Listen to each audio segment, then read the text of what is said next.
धन्यवाद अध्यक्ष महोदय। धन्यवाद अध्यक्ष। Please sit down. Khan ji, please sit down. धन्यवाद अध्यक्ष महोदय। लोकतंत्र के महत्वपूर्ण विषय पर बोलने का जो आपने समय दिया, जहां हम आज चुनाव सुधारों पर चर्चा कर रहे हैं। इनको बोलने दो, प्लीज लिसन टू हर। चुनाव आयोग एक संवैधानिक ढांचा है जिसे निष्पक्ष तरीके से काम करना चाहिए, लेकिन हाल में देखने को मिला है कि ये चुनाव आयोग पूरी तरह सरकार के इशारे में काम कर रहा है, या यूं कहें कि पूरी तरह समर्पित होकर सरकार के लिए काम कर रहा है। हमने उत्तर प्रदेश के उपचुनावों में देखा है कि किस तरह वोटों की धांधली हुई, कि किस तरह बीजेपी ने मनमानी करी और लगातार चुनाव आयोग को शिकायत करने के बावजूद भी चुनाव आयोग ने कोई भी एक्शन नहीं लिया। और इसी के साथ यह भी देखने को मिला कि पुलिस खुद सादे कपड़े पहनकर वोट डालती नजर आई बूथ के अंदर, लेकिन चुनाव आयोग ने कोई भी अधिकारियों के खिलाफ कार्रवाई नहीं करी। सीसी फुटेज की जब मांग करी गई चुनाव आयोग से, तो चुनाव आयोग ने सीसी फुटेज तो नहीं दिए। इसी के साथ एक ऐसा कानून लेके आई है जहां पे कहा गया है कि 45 दिन के अंदर सीसी फुटेज हटा दिए जाएंगे। चुनाव आयोग पूरी तरह से पूर्ण तरीके से पक्षपाती स्वरूप में नजर आ रहा है, और यह हम इसलिए भी कहना चाहेंगे कि चुनाव आयोग का जो ये स्वरूप बदला है वह इसीलिए बदला है जब से चीफ जस्टिस ऑफ इंडिया को हटाकर यूनियन मिनिस्टर को अपॉइंटमेंट ऑफ इलेक्शन कमीशन में लगाया गया है।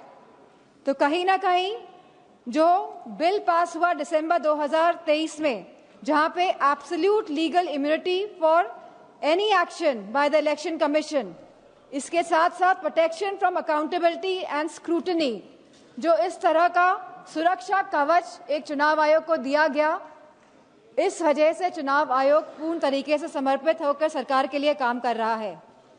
जो एसआईआर की जो प्रक्रिया है, स्पेशल इंटेंसिव रिवीजन, यह रिवीजन के नाम पर नागरिकता कानून लागू किया जा रहा है। रिवीजन के नाम पर अध्यक्ष जी, चुनाव आयोग द्वारा प्रशासनिक निष्पक्षता के नाम पर किया जा रहा यह कार्य हमारी नागरिकता, लोकतंत्र और संवैधानिक नैतिकता की बुनियाद पर सीधा निशाना है। जहां चुनाव आयोग को समय समय पर मतदाता सूचियों के पुनरीक्षण का अधिकार है और वह ये निरीक्षण करता भी है एनुअल समरी रिवीजन एएसआर के द्वारा, वहीं इस एसआर की अभूतपूर्व बात यह है कि एक ऐसी संस्था द्वारा नागरिकता का प्रमाण फिर से मांगा जा रहा है जिसे कानूनन इसका अधिकार प्राप्त ही नहीं है। अब तक चुनाव आयोग एक ऐसी संस्था रहा है जिसका उद्देश्य हर मतदाता को शामिल करने का रहा है, लेकिन इस एसआईआर के माध्यम से मतदाता को शामिल करने का यह सिद्धांत उलटकर बाहर करने की दिशा में तब्दील होता जा रहा है।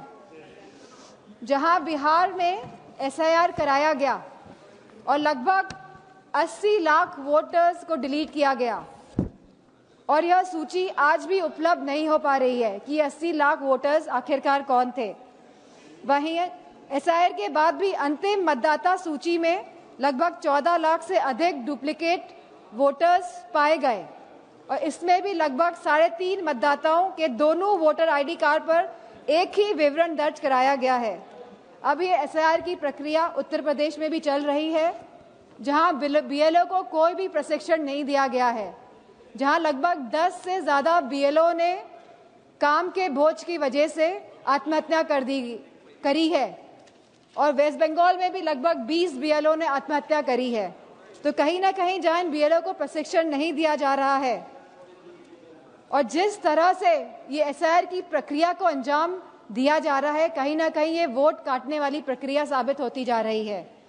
तो हमारी मांग है कि जिस तरह सत्ता पक्ष के लोग कहते हैं कि हम बिहार का चुनाव जीते, तो अगर आप वाकई में चुनाव लड़ रहे हैं और जीत रहे हैं, तो हमारी ये मांग है कि आप सीजीआई को वापस अपॉइंटमेंट कमेटी में इंडक्ट करें।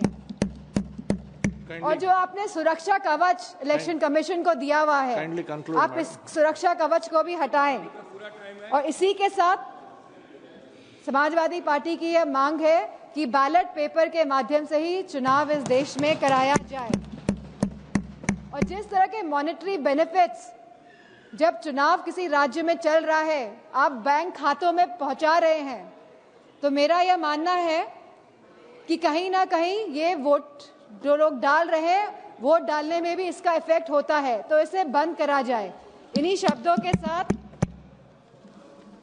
मैं ये बात भी कहना चाहूंगी कि ये जो नागरिकता कानून है, जो ये एसआईआर जो ये लाया जा रहा है, इसे हटाया जाए, जिससे कि सही मायनों में लोगों के वोटों का अधिकार सुरक्षित रह सके।